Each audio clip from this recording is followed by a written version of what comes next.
शर्मिला जी सुबह उठती है और अपनी भाभी को रसोई में काम करते हुए देखकर भड़क जाती है। ये क्या वर्षा, बहू के होते हुए तू रसोई में चाय बना रही है? अब तो बहू आ गई है, उसे उठा। हम तो ससुराल में 4 बजे उठ जाते हैं और तेरी बहू तो 5:30 बज गए हैं और अब तक सो रही है।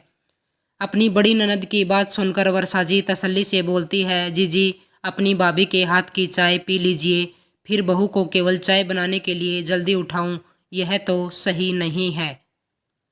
वह भी तो रात को देर से सोई थी, फिर इस उम्र में नींद भी गहरी आती है।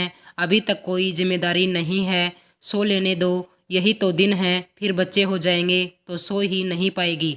यह सुनकर शर्मिला जी चिढ़ जाती है। अरे भाभी, तुमने तो आते ही बहू को सिर पर चढ़ा लिया है, ध्यान रखना ज्यादा भारी न पड़ जाए।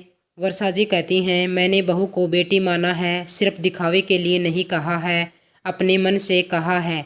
शर्मिला की नाक मुंह सिकुड़ते हुए चाय पी लेती है और अपनी माला जपने और पूजा में लग जाती है। 7 बजे करीब जमुना उठकर आती है। बुआ जी प्रणाम, आशीर्वाद दीजिए। अपनी बुआ सास की जरा भी फिक्र नहीं है तुझे? अब उठी है तो कब नाश्ता बनाएगी? चाय पानी के काम तो तेरी सास ने निपटा दिए हैं, अब तू नाश्ता तो बनाकर खिलाएगी या वह भी नहीं? वर्षा जी ने जमुना को ताना देते हुए खरी खोटी सुना दिया। बुआ जी आप जो कहेंगे वह बना दूंगी, बस आप बताइए आपको क्या खाना है? जमुना मुस्कुराते हुए बोली, मुझे तो तेरे हाथ की कचौरियाँ खानी हैं। यह सुनते हुए जमुना के हाथ पैर फूल गए, उसे कचौरियाँ ढंग से बनाना नहीं आती थी। शर्मिला जी ने वर्षा जी को भी रसोई में जाने नहीं दिया। अंदर रसोई में जमुना यूट्यूब से देखकर नाश्ता बनाने में जुट गई। काफ़ी देर बाद वर्षा जी की किसी बहाने से रसोई में आई। उन्होंने मसाला चखा तो कचौरी के मसाले में नमक मिर्ची काफ़ी तीखा हो गया था। शायद जमुना ने 2 बार डाल दिया था और कचौरियाँ काफ़ी कड़क बनी थी।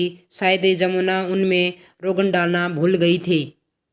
बाहर की दुकानों के कचौरी का स्वाद तो शर्मिला जी को पता था। अब ज़्यादा समय भी नहीं था, शर्मिला जी को भूख लग रही थी। वर्षा जी ने अपनी सोसाइटी के फूड ग्रुप में मैसेज डाला। उसमें उन्होंने मैसेज देखा कि सुबह के नाश्ते में कचौरियाँ उपलब्ध हैं। यह मैसेज पढ़कर वर्षा जी ने तुरंत ऑर्डर किया और ड्राइंग रूम की बालकनी से लाने को कहा, जो पड़ोस वालों की बालकनी से लगभग जुड़ी हुई थी। उन्होंने डिलीवरी पड़ोसन के यहाँ करने को कहा। 10 मिनट में कचौरियाँ आ गई। इतने में जमुना ने हलवा बना लिया। जमुना ने फटाफट नाश्ता लगा दिया। उसकी बुआ सास को कचौरियाँ बहुत ही पसंद आई और वह काफ़ी खुश हुई। फिर वह नीचे बाग में धूप में टहलने को चली गई।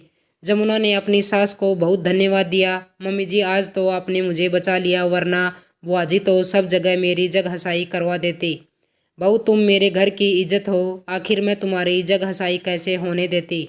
जीजी तो पूरे खानदान में यह बात फैला देती।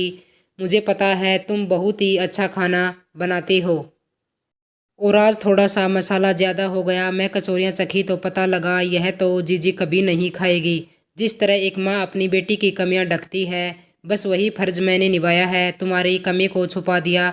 बेकार ही जगत भर में डिंडोरा पीटने से कुछ नहीं मिलता है। यह सब मैं बहुत सहा है। जब मैं बहुत छोटी थी तब मेरी शादी करवा दी गई। मुझे ढंग से खाना बनाना भी नहीं आता था। जरा सी रोटी टेढ़ी मेढ़ी बन जाती या कच्ची रह जाती, मेरी सास पड़ोसियों को वह रोटी दिखाने जाती थी। हलवे में रंग नहीं आता तो मैं हंसी का पात्र बनती थी। सब्जी अच्छी नहीं बनती तो मुझे जलील किया जाता था। इन सब से कुछ ठीक नहीं होता था, बल्कि मुझे खाना बनाने में भी घबराहट सी होने लगी थी और अपनी सास से मैं डरने लगी थी। समय बीता, मैंने अपनी सास की सेवा तो बहुत की, लेकिन उनकी माँ जैसी मैं कभी भी इज्जत नहीं कर पाई। वर्षा जी अपनी आंखें भिगोते हुए बोली, जमुना, मैंने दिल से तुम्हें बेटी माना है। जिस तरह एक माँ बेटी के साथ रहती है, व्यवहार करती है, वैसा ही किया है।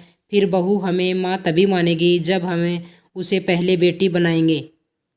केवल किसी तरह के कपड़े पहनने की छूट देने से और नौकरी करने की आज्ञा देने से ही बहू बेटी नहीं बन जाती है। बहू को बेटी बनाने के लिए उसकी छोटी से छोटी परेशानी को उसके कहने से पहले ही साथ समझ जाना और उसे सुलझा ले, बिल्कुल वैसे जैसे कि एक माँ करती है। जमुना अपने सास के गले लग गई। उसे लगा जैसे वह उसकी अपनी माँ का ही आंचल हो और उसके आंखों से खुशी के आंसू आ गए और बुआ सास को कभी पता नहीं चला। कि कचौरियाँ कहाँ से आई और वह भी खुशी खुशी अपने घर चली गई। दोबारा वह सास के आते आते जमुना ने पूरा खाना बनाना सीख लिया था। दोस्तों, मैं उम्मीद करती हूँ आपको ये कहानी बहुत पसंद आई होगी। अगर आपको पसंद आई हो तो प्लीज़ वीडियो को लाइक कर दीजिए, शेयर कर दीजिए और चैनल पे नए हैं तो सब्सक्राइब कर लीजिए।